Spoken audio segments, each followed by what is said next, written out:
In early 1959, a group of hikers decided to head out on an expedition across a mountainous region of Western Soviet Union.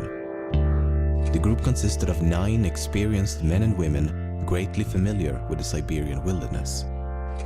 Yet, this adventure would prove to be their last. Despite a criminal investigation, photographs and journal entries, the case remains unsolved after more than half a century. This is the case of Dyatlov Pass.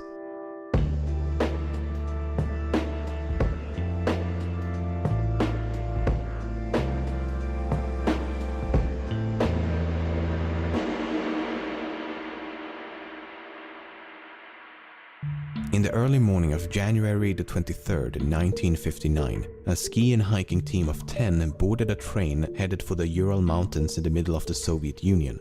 The group consisted of 8 men and 2 women, with Igor Dyatlov as the group's leader. As the train slowly advanced deep into the mountainous Siberian taiga, the group diary received a final entry. I wonder what awaits us on this hike. Will anything new happen? Over the next few days, the group continued to alternate between modes of transportation. First a bus, then a truck, then a horse and sleigh, and eventually they proceed on foot and skis. On January the 28th, one of the hikers named Yuri Yudin had begun to feel quite ill and eventually decided to head back, while the remaining group of 9 continued as planned. These photos were taken just before they parted ways, and it would be the last time he saw his friends alive. The group resumed their expedition across the snow-covered outback and documented everything of note using diaries as well as multiple cameras. Recovered photos and journal entries suggest that the trek progressed as one would expect, with no unforeseen complications. Just lots of snow, bitter cold, and an increasingly arduous landscape. On February the 1st, they reached the foot of a mountain known to the indigenous Mansi population as Dead Mountain. They spend the better part of the day progressing up the slope and eventually decide to set up camp only a few hundred meters from the peak. These are some of the last photos recovered from the cameras, and the last sentence of the final entry reads, "It is difficult to imagine such a comfort on the ridge, with shrill, howling wind hundreds of kilometers away from human settlements."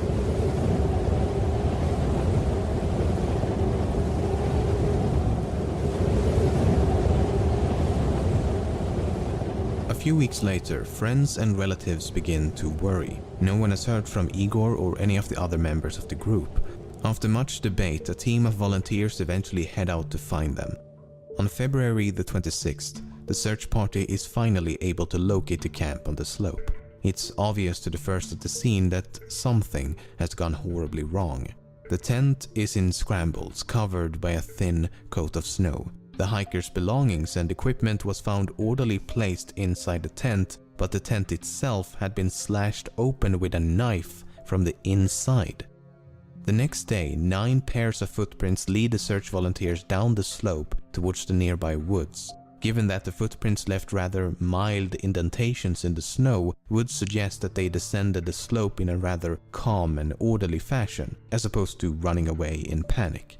The footprints could be tracked for about half a kilometer from the tent until the trail was completely covered by snow. So they continued in the direction of the trail and under a large cedar tree at the edge of the forest, next to the remains of an improvised campfire, they found the frozen bodies of Yuri Doroshenko and Yuri Krivonoshenko. It would take over 2 months for the bodies of all 9 hikers to be recovered. The first 2 were found severely underdressed. No jackets, no pants, no gloves, hats, boots or anything else one might expect given the frigid climate. Only light shirts, underpants and socks. At the time of their death it would have been around 30 degrees below zero. The cedar tree had signs of damage as if someone had climbed it, with branches broken up to 5 meters high. Perhaps they were attempting to locate a tent in the pitch black darkness, or perhaps they were trying to hide from someone or something. The next 3 hikers were found at varying distances between the tent and the tree, covered by a few centimeters of snow. They were better dressed than the previous two, but not by much, as they still lacked essential items such as boots, hats, and gloves. They were all found facing the direction of the tent as if they were struggling to return at the moment of death. While some of them had sustained minor injuries, all 5 had died of hypothermia. It should also be noted that 4 of them had died while intoxicated. The last 4 hikers were found at the bottom of a small hill, covered by 3 meters of snow, 75 meters from the tree, in the opposite direction of the tent. 3 of them had sustained lethal injuries. 1 had a fractured skull, and 2 had fractured multiple ribs and suffered massive internal bleeding. The medical examiner believed the injuries had been sustained from a fall and compared it to a car crash. The injuries had been sustained while they were all alive and could not have been inflicted by another person. 2 had also been found with gaping eye sockets, and 1 of the women had a missing tongue. The last of the 4 had a broken nose and a deformed neck, but died of hypothermia. The most mysterious of all, 3 articles of clothing were later found to be abnormally radioactive. On May the 28th, the criminal case was discontinued with a cryptic and incredibly vague conclusion. The lead investigator writes in the final report, "The cause of death was an unknown compelling force which the hikers were unable to overcome." Not exactly the most satisfying answer and barely a conclusion at all. So, just in case the Galactic Empire had nothing to do with the death of the hikers, is it possible to explain some of the more enigmatic details in a less vague yet credible fashion? Let's give it a shot. The fact that Dubinina was missing her tongue has been taken way out of proportion. Some say that it was cut off or ripped out while she was still alive. Others say it was eaten by scavengers after death, while some even claim the tongue was later found somewhere else. But I've read the medical reports, and this is what it says. The diaphragm of the mouth and the tongue is missing. That's it. There's nothing about cutting or ripping or anything. I don't know how or where it began, but there seems to be an exaggerated importance placed on this missing tongue, while in reality it's a rather minor detail. At least the medical examiner believed it to be a minor detail, otherwise he would likely have elaborated further. For example, the same section of the same report states, "Gaping orbits, the eyeballs are absent." Equally mysterious, right? Well, no, because the medical examiner does provide an explanation for both. Soft tissue injuries to the head are post-mortem changes to Dubinina's corpse, which was recently exposed to water prior to detection. He even adds putrefaction and decomposition in parentheses to clarify exactly what it means. And this was not even exclusive to Dubinina, as the 4 last bodies were all damaged due to the melting snow. Now, some who claim that her tongue must have been removed while she was still alive have pointed to the fact that she had about 100 grams of blood in her stomach. But that's not exactly true either. The relevant portion of the forensic examination reads, "The stomach contained up to 100 cubic centimeters of a dark red, slimy mass." That's about 10 centiliters of something, most likely food, mixed with something red, most likely blood. So we don't know how much blood was in her stomach, just that there was blood in her stomach. Which isn't that strange, given that she was suffering from massive internal bleeding. One of the most mysterious aspects of this case is that 3 separate articles of clothing discovered on 2 of the bodies were found to be radioactive, which does indeed sound a bit mysterious, but you have to keep in mind that almost everything is slightly radioactive. So we need more details. The radiological studies claim that under normal circumstances, an area of 150 square centimeters should not exceed 5,000 disintegrations per minute. Only 3 articles of clothing exceeded or equaled that limit at 5,000 dpm, 5,600 dpm, and 9,900 dpm. The only explanation given in the report is that the clothes were contaminated as radioactive dust fell from the atmosphere, or the clothes were susceptible to contamination when in contact with radioactive substances. In other words, they were unable to determine exactly how the clothes were contaminated, but it's not unrealistic to believe it to be a result of natural processes. But just in case it wasn't due to the elements, there may be an alternative explanation. Kholat had previously worked at a facility developing nuclear materials, and Krivonoshenko had previously worked at a top-secret plutonium production plant for nuclear weapons, and the 3 articles of radioactive clothing belonged to Kholat and Krivonoshenko. Around the time of the hiker's disappearance, numerous sources claim to have seen UFOs in the form of orbs of light moving across the night sky for a few seconds up to several minutes. These include 3 soldiers and 2 different hiking groups. Some witnesses also claim that the indigenous Mansi population, as well as a group of geologists, had told them that they had observed fireballs in the sky around the time of the incident. The problem with UFO sightings is that they are, well, unidentified and often unverifiable as a result. Only one of the hiking groups reported to have seen the UFO during the night of the incident, while the other sightings occurred before or after. Then there's this. This is the very last photo taken with one of the hiker's cameras. It appears to be a photo of some type of light source taken in the middle of the night. Unfortunately, the photo is about as undescriptive as the UFO it is claimed to depict. It could no doubt be a photo of a UFO, and it could no doubt be a photo of a candle, flashlight, fire, stove, or anything else. But let's assume that it is a photo of something in the night sky. What could it potentially be depicting? I can think of a few possibilities. A rocket, a piece of a rocket, man-made space debris during re-entry, a crashing aircraft, or perhaps a meteor.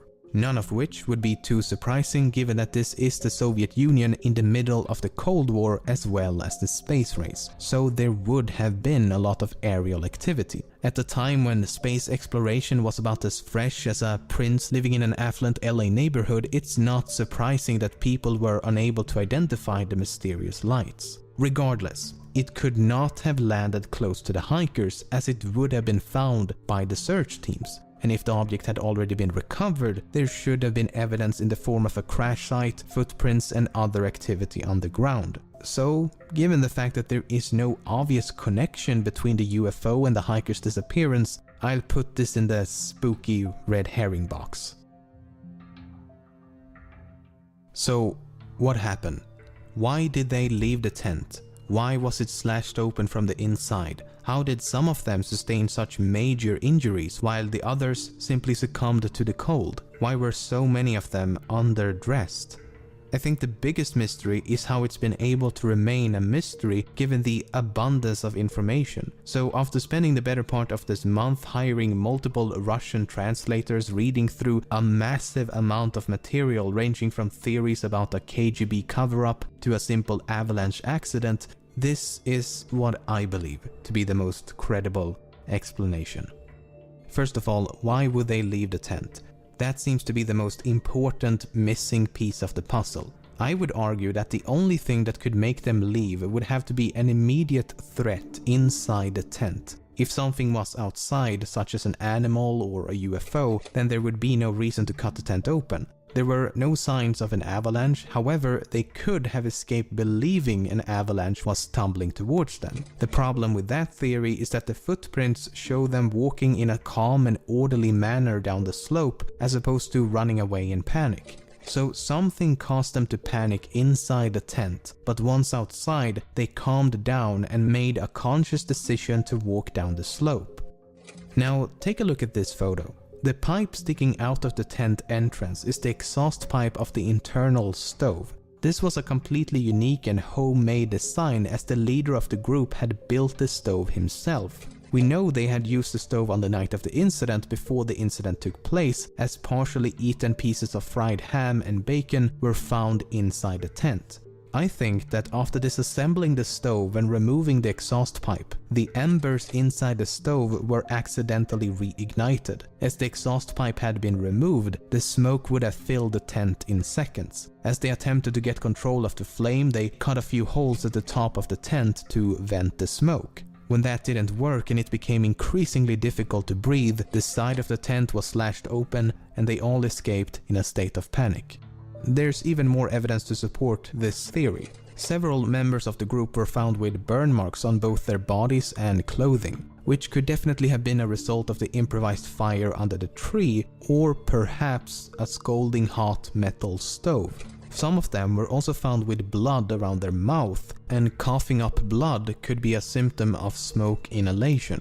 Then there's this photo, taken the day before the incident. The jacket has obviously been burned, but the question is how? It's possible that sparks from the stove had accidentally set the jacket aflame. Okay, so they make it outside and quickly realize what a terrible situation they're in. Sub-zero temperatures, no shelter, underdressed, in the middle of a snowstorm, in the middle of the night, in the middle of nowhere. At this point, I think one or more of them made a decision to head for the nearest shelter, which they would have known to be the woods. The reasoning behind this decision is likely multifaceted. The smoke from the tent could have made it impossible to stay within its proximity, and/or the smoke may have caused them to believe that the tent was on fire. Some of them were intoxicated, which could have affected their judgment as well as their sensibility to the cold. And they may also have believed to be closer to the woods than they actually were. So they finally reached the woods and immediately set out to make a fire. Some climbed a tree and scavenged the surrounding area, while those who are more properly dressed head a bit deeper into the woods. About 75 meters from the tree, 4 of them trigger a minor avalanche, taking them over the edge of a ravine with a drop of about 3 meters. As the bottom is filled with rocks and ice, they sustain lethal injuries. 3 of the other 5 hikers decide to head back for the tent, while the remaining 2 slowly freeze to death around a fading flame.